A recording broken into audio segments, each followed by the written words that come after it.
Hey folks, it's Maxwell here and welcome to a brand new TW9 video with AEW for the Sickos. Apologies for a little delay since the last video.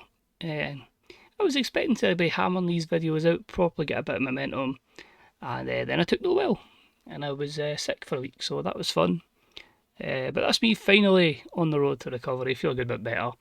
I think there was like 3 days where I loaded up TW and literally did not touch it.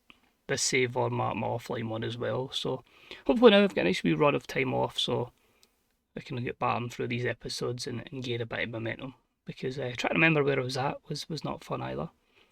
But I think we've booked a good episode of Dynamite here. I'm looking forward to the week ahead in game. I think we can do some good stuff here. As obviously we're on the road to World's End. So, thank you much for tuning in. Let's do it. Let's start off with this week's AEW Dynamite. So we're in the Sames Auto Arena and we start off the show with Will Ospreay. He is talking about his opponent in tonight's main event, which is Swerve Strickland. They'll be doing battle in the Continental Classic. And Ospreay says, now this tournament hasn't started great for me. 2 matches down and 2 defeats, which already is putting my chance at winning the Continental Classic at great risk. Now it hasn't been through fault of effort, it's just on the day the better man has won.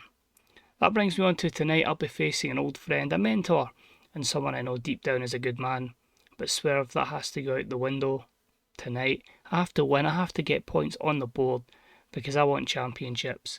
And you, my friend, just happen to be on my path towards that. This leads to Swerve coming out and he says, now, well, you're right. We do go back a long way. And while I don't know about the good man part, I do know that I was there as a friend and as a mentor. But as you say, we're all here to be the best. We're here to become the next Continental Champion and Classic winner. And tonight, we fight, man. So a 73 for that one for our main event. A 73 segment. Swerve and Prince Nana with good chemistry. And Swerve benefiting from a hot catchphrase. Big pressure on that one. We start off the show with some tag team action. It was a decent matchup. The Kings of the Black Throne, Brody King and Malachi Black, defeating the makeshift tag team of Mike Bailey and Rocky Romero. In 7:51 when Malachi Black pinned Rocky Romero with Dante's Inferno. Rocky was a weak link. He struggled to keep up with everyone's performance here at 57. Everyone was comfortably into the 70s. 69 for the wrestling, and because of the time, it was capped at 70 minutes, 70 segment. We then hear from Malachi Black, and he says, it makes me laugh that there's a group of athletes headed by a sensei that believe they are the greatest tag team within this company. They claim they have speed and power. Well, look at us. We complete that easily, but we also offer no fear. We offer intimidation, and we will offer you suffering. So Paul Heyman, get your guys ready to enter the House of Black. So a 69 promo there, basically looking towards these two teams doing battle at World's End. Show Me Short match was next. It was Samoa Joe defeating Alex Reynolds in 241 by submission, kicking a clutch. Storyteller matchup, simple, effective squash, 63 segment. Joe had a 70 to Reynolds 50. And then we have some words from Samoa Joe. Over the last few weeks, I've found it kind of cute that Zack Sabre Jr. has been out here running his mouth, saying that he's going to become the TNT champion and make me tap out. Let me remind you, Zack, just who I am. I'm a very dangerous man. I'm the king of television. I am what some people call a machine from Samoa that likes submissions, because obviously I don't think he says that anymore. And one thing I can promise you is at World's End, I put your bitch ass to sleep. So 82 segment, fantastic stuff from Samoa Joe. Their storyline advances and gain seat. We then had an injury. Megan Bain has sustained a broken toe, but we had a bout here that had some good wrestling and a decent reaction from the audience. The team of Megan Bain and Giona Daddio defeat Athena and Billy Starks in 11:47 when Daddio pinned Billy with the reverse roundhouse kick. Still the show matchup. Obviously we've lost a few points because of the injury for a 69 segment. I think positives to take from here: Athena bringing an 80 performance, Megan Bain with a 77 despite her injury. Considering where Billy is, I think that's good. We can work with that. We'll see how long that keeps her out for. Then hear from Kevin Steen, and he says, I find it extremely annoying how not just everyone in this company, but all you stupid fans bend over backwards for Bryan Danielson. I mean, it's what he does to people. He manipulates people into giving him sympathy, and in turn, look at all the rewards and accolades he's been given over multiple promotions, including Ring of Honor, and here in AEW. Hell, the guys get some dork in some small office room naming a bloody award after him. If you guys want to give Bryan Danielson some sympathy, then by God, I'll make sure there's a reason for it. So in 86 there, great stuff from Steen. The storyline advances and gains heat. Yeah, perfect stuff. Sorry, Dave Meltzer, I don't actually really... Well, I don't really care for him. It's just a guy's opinion, but a nice wee shot at Dave. Next up, Continental Classic. It was about that had superb wrestling and good heat. Darby Allin picks up the win over Switchblade Jay White in 1931 with the coffin drop. This one, despite two good performances and some good wrestling, it was only an 82. 89 for the wrestling, 87 for Darby Allin and 92 for Switchblade, so solid stuff there. I'm assuming this will say lack of hot storyline. Nope, just a physical condition. And maybe just a case of poor road aging from the glacier. But yeah, Darby Allin wins again. Backstage then, we have Athena alongside her minion Billy Starks. Billy, how could you? This is not the standards I set for my minions. I'm just a few short weeks away from battling Mercedes Moné for the AEW World Championship, and I need all the momentum in the world. I cannot lose to anyone, and that includes in tag team competition. You have to raise your level to mine. She goes, listen, Athena, I'm sorry, and she is cut off. No, next week, you beat Mercedes. So, set up next week, Mercedes Moné, Billy Starks.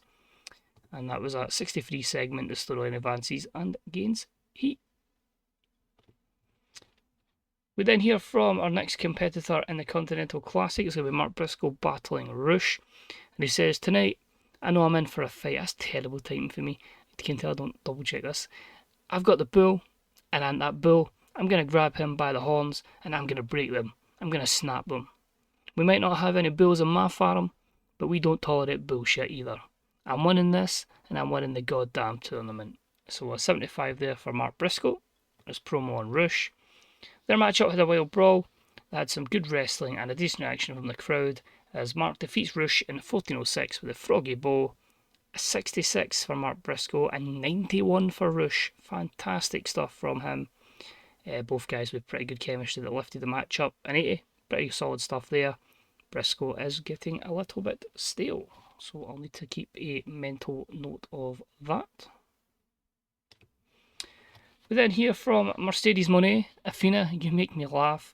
It's just you and that loser Billy Starks. I've got Bailey, I've got Sky Blue, I've got Nixon, no.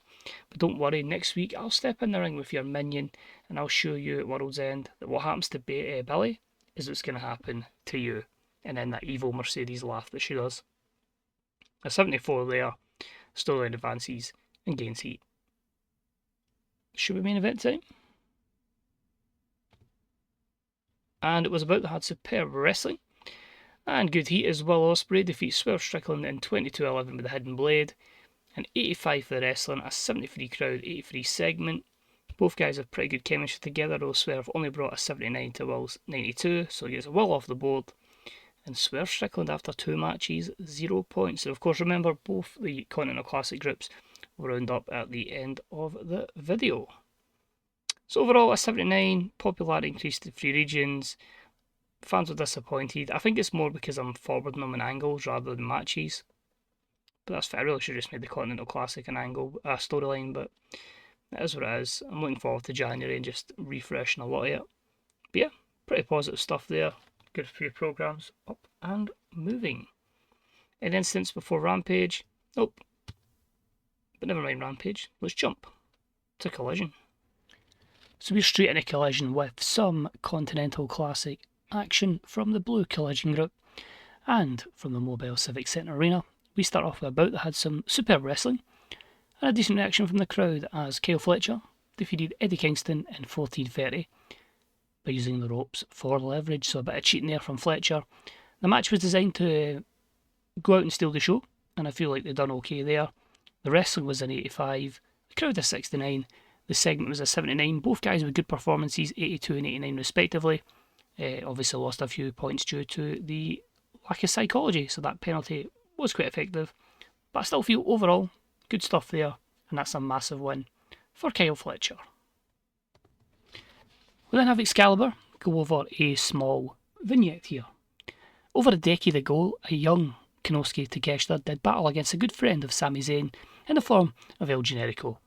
Generico and Sammi share many traits of which Takeshita now bears, and tonight he goes one-on-one versus a friend of his early inspiration.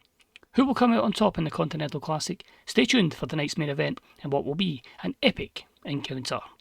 So 86 for this one, hyping up that main event, Takeshita versus Sammi. We then moved into our women's division. We had a decent matchup here that saw Bayley, Nixon, Null and Sky Blue from the Monet Corporation defeat the team of Dani Luna, Queen Aminata and Ryo Mizunami in 8:25 when Bayley defeated Ryo with the Rose Plant. Bayley head and shoulders above the rest here with a fantastic 78 performance, but I feel like it's matches like this that will help Nixon and Sky's development, 59 wrestling and a 67 segment. We then hear from Timeless Tony Storm, who has a few words from Bayley, or for Bayley, sorry. Oh, well done, Bayley dear. Alongside Mercedes' other minions, that's quite the victory. Good use of the rear, but lady, that is one area that you will never have the one-up on Timeless Tony Storm. Yeah, Tony's promos are very erratic, and it's tricky to pull off, but a 76 here, build up to a future matchup between Tony and Bayley. We then heard from the faction of the Backbone, MJF alongside Ricky Starks, Wardlow and Wheeler Yuta, and they have a few words for Hangman Adam Page and the Bucks. MJF just says another week goes by and the Hangman just can't keep his name my name out of his mouth, as he said last week. Accept it, man. You and the Bucks are old news. Done. We are the backbone of this company. We will take it to new heights, and I will once again be a future AEW World Champion. So give it up. Go home. Go on your farm, cowboy. Go fight someone else. Leave the fighting of the company to the Backbone. So the storyline advances. The 71 segment. MJF came across well. I did Ricky Starks. Wheeler Yuta looked a little bit lost. That's good to see Wardlow enjoying going off script as well. You know, he just stood there. We don't get any words in this segment from Mariah May. We just see her as a keen observer for the next matchup between Mayu Yamashita and Camille. She's sitting basically with a table. She's got some glasses and a bucket of champagne. So yeah, she's just going to have an interesting view in the next match. That was an 84, so good stuff between both ladies for their interaction pre-match. Decent matchup though, as Mayu defeats Camille in 11:37 with the Crash Rabbit Heat. Storytelling matchup. Mayu, we're still trying to get over. We're getting her over and it's on to other people. The in-ring stuff, obviously, from her is fantastic. 75 there, and she's maybe mid-30s pop. 53 for the overall segment. Loses a few points because they're both deemed as pre-show workers. We then have a double segment here. So we start off with Bryan Danielson in the locker room of Daniel Garcia. And he says, that was the great thing that you and Sammy did. Teaming up with Nigel and taking the fight to them is only going to help your development. We just hear Daniel saying, thanks man, I appreciate that. He shakes Bryan's hand as Bryan leaves the dressing room. And he then walks down the hallway when out of nowhere it's Kevin Steen and he launches into Bryan. He's hitting him with lefts and rights before he throws him into some of the equipment at the side. He keeps throwing him around and then he pops Bryan back up and he nails a pop-up powerbomb onto the equipment box. And then he just screams at Bryan, who's in complete agony here at this point. I told you, Bryan, they want sympathy, you want sympathy. Here it is. So he's beat him down and he gets a bit of heat. So this one, it was a 68 for the first part of the segment with Bryan and Garcia, and an 89 between Bryan and Kevin Steen. The overall segment, though, was an 84, and our world storyline advances.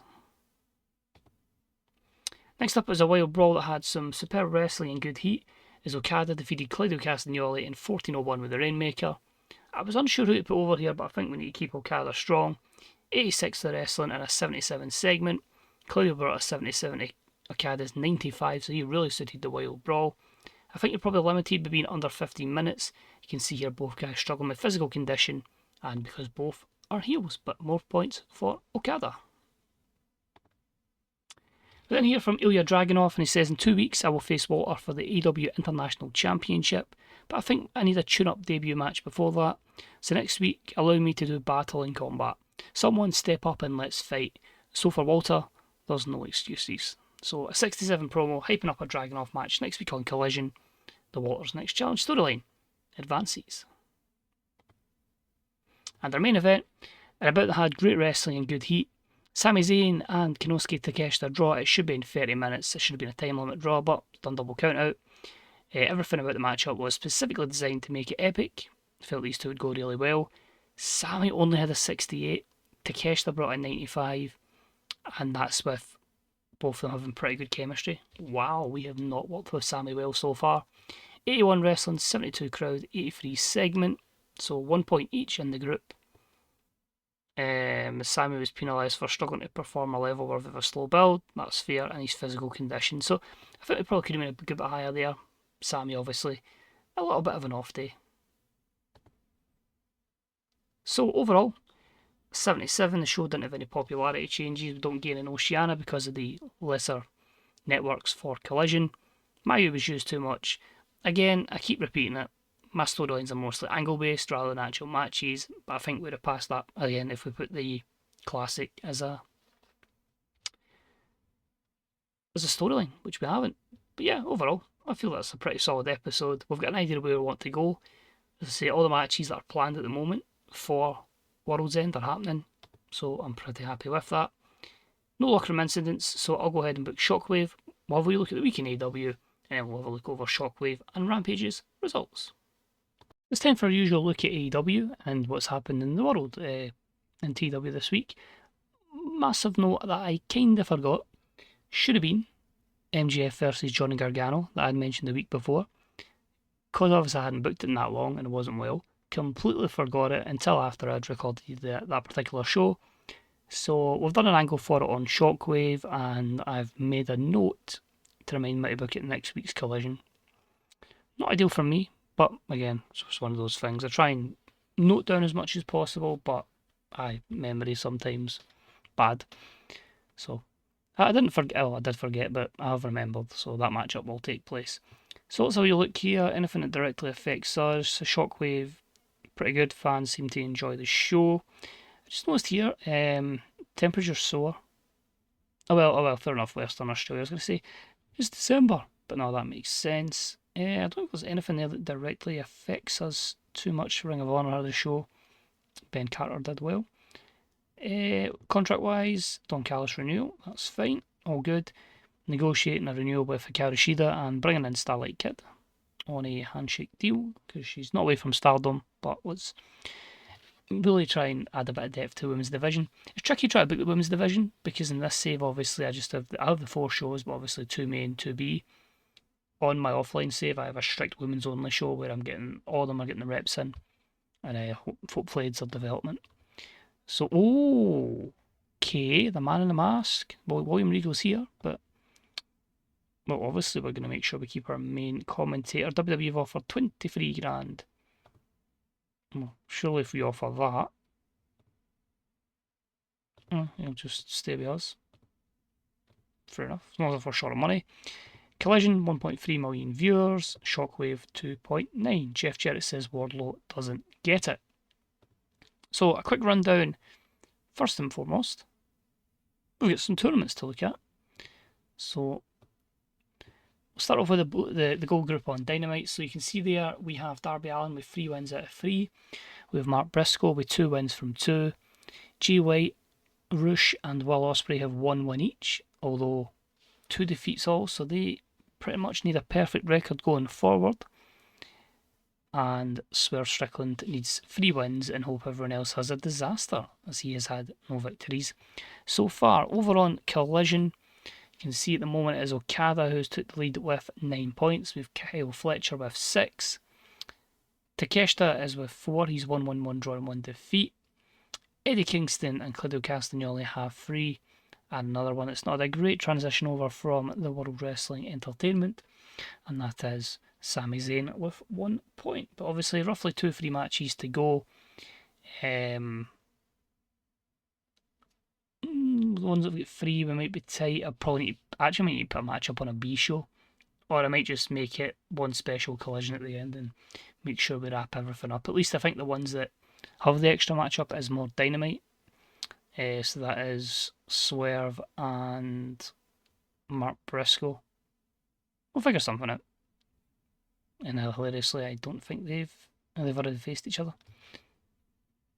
I'll figure something out. I basically got a format of how I was going to do the matches after I started booking. So if it's a mess, then we'll just have a match up at World's End or something. So we'll go over the B shows. Rampage saw Tekla. It's great I've watched a lot of AEW now, so I can pronounce them correctly. Tekla defeats Arisa Nakajima. That was a 49. Some words from Anna J, 60. Some words from Priscilla Kelly and Chris Statlander was a 69. Buddy Matthews defeats Blake Christian in a 66. We had some words between Athena and Billy Starks, which was a 74, hyping Billy up. Billy defeats the Bunny in a 57. We have an angle with Daniel Garcia, which was a 67, before Garcia defeats Matt Taven, also in a 67 main event. On Shockwave, I had Top Flight defeat the Guns in a 71. We had some words from the Trios champions Adam Cole, Kelly and Roderick Strong, which was a 72. Azumi defeats Danny Luna in a 70. AJ Styles with pep talk again for Nick Wayne, which was a 59. Nick Wayne then defeats Johnny TV, which was a 61. Little confrontation backstage between Adam Cole and Kip Sabian, which was a 61. A shock win for Commander over Jack Perry was a 75. Johnny Gargano calls out MJF, which was an 83, saying that matchup should have took place and didn't. Gargano then defeats the Beast Mortos in a 76, before he's then beaten down. Sent from MJF was Wardlow.